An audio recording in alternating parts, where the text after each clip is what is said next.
Praise Lord brothers and sisters. ఈరోజు నేను ప్రార్థన ఎలా చేయాలి అనే అంశం మీద మీకు చెప్పాలనుకుంటున్నాను. దయచేసి వినండి. ప్రార్థన చేసే ముందు మనం చేసే మిస్టేక్స్ వెంటనే మనము ప్రార్థనలో కూర్చొని ప్రభా నాకు ఈ సమస్యలు ఇచ్చే ప్రభా తీర్చే ప్రభా అని ఆయన అడుగుతాము.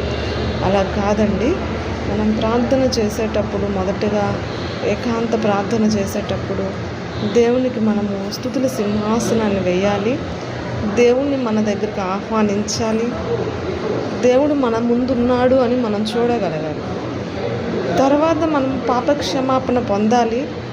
పాపక్షమాపణ అంటే దేవునికి అయిష్టమైన కార్యాలు మనం ప్రతిరోజు చేస్తూ ఉంటాము. వాటిని మనం ఒప్పుకోవాలి దేవుని దగ్గర.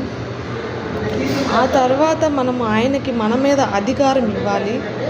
అధికారము అంటే మన తల్లిదండ్రులకి పూర్తిగా మన మీద ఎటువంటి అధికారం ఉందో అటువంటి అధికారాన్ని అంటే మనల్ని మనము ఆయన చేతికి అప్పచెప్పాలి. తర్వాత మనము ఆయనకి మన సమస్య గురించి చెప్పాలి. దీన మనస్కులై మనం ఆయన యందు ప్రార్థించాలి. ప్రార్థన యందు మనము గోజాడాలి. ఒకటి, మనము ఆయనకి సింహాసనం వేయడము అంటే మనం ఎవరైనా ఒక పెద్ద వ్యక్తి దగ్గరికి వెళ్ళినప్పుడు మనం ఆయన కోసము ఎదురు చూస్తాము. ఆయన మాట్లాడే వరకు ఎదురు చూస్తాము. లేదా మన ఇంటికి ఎవరైనా పెద్ద వ్యక్తులు వచ్చినప్పుడు మనము వాళ్ళకు ఒక చైర్ వేస్తాము. టీ తాగుతారా అని అడుగుతాము. అంటే మనము గౌరవిస్తాము. అలానే మనము ఏం చేయాలి?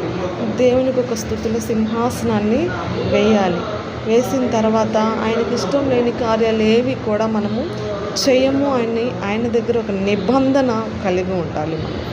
తర్వాత మనం ఆయనతో స్నేహం చేయాలి.